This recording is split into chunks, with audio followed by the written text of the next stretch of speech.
time, I'd like to invite Darryl Morin from LULAC with a statement of action. As Eileen said, once again, thank you all for coming out today, especially on such short notice. This is the type of address that nobody ever hopes that they'll ever have to give. It is with a great sense of loss, not just in our Hmong American or Hispanic communities, but in our one community that is Milwaukee, Wisconsin, that we've suffered this tragedy, this hate crime. The lives of 3 innocent individuals, by all accounts, they were what we should hope for of every American family. They were people of faith, loving parents, caring for their children, working hard, asking not for something given, but an equal opportunity to achieve the American dream. Yet when I look around, I see over 22 organizations standing with us and more calling in all the time, literally representing tens of thousands of Wisconsinites saying it is time for us to unite. It is time for us to put an end to hate and to cut down the violence that we're seeing all across our state and our nation.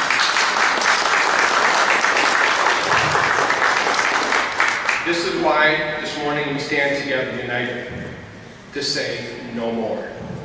No more to the bias. No more to the nativism. No more to the hate.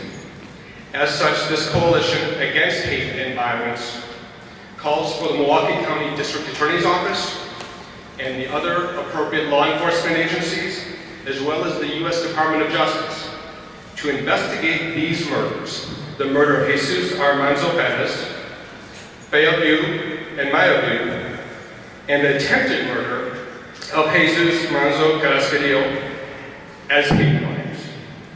Given the verbal communication detailed in the very criminal complaint that was filed, the coalition agrees there is ample reason to believe this was a hate crime. It is evident in both the Hmong American and Hispanic communities as we walk the streets, as we talk with the people. This was not perceived as simply an act of violence against individuals. It's perceived as an act of violence against our communities.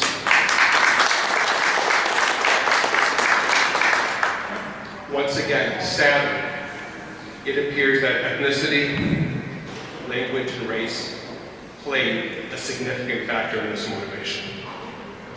In addition, we further request a thorough review and report by the Veterans Affairs Department, as well as the appropriate oversight bodies, to look into the treatment the assailant received at the department, to see if he received all of the services he should have received, and if there was something more they could have done to prevent this tragic loss of life. We continue to appreciate the work of all who work so tirelessly to keep each and every person safe in our city, our state, and in our country.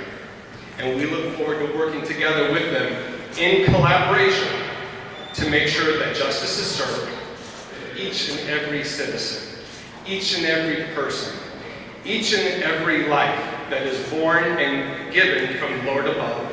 Human dignity is protected and treated as such.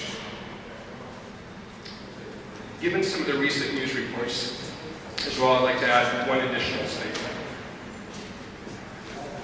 There are people trying to portray this as solely a mental illness issue.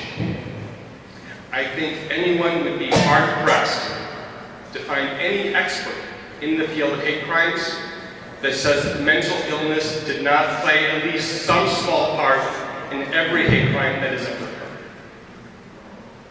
So we ask the District Attorney, the Department of Justice, to investigate this as a hate crime, that everyone keep an open mind, and let's let the judicial system work, and let a court, let a jury decide what was the primary motivating factor behind this tragic event. Thank you once again.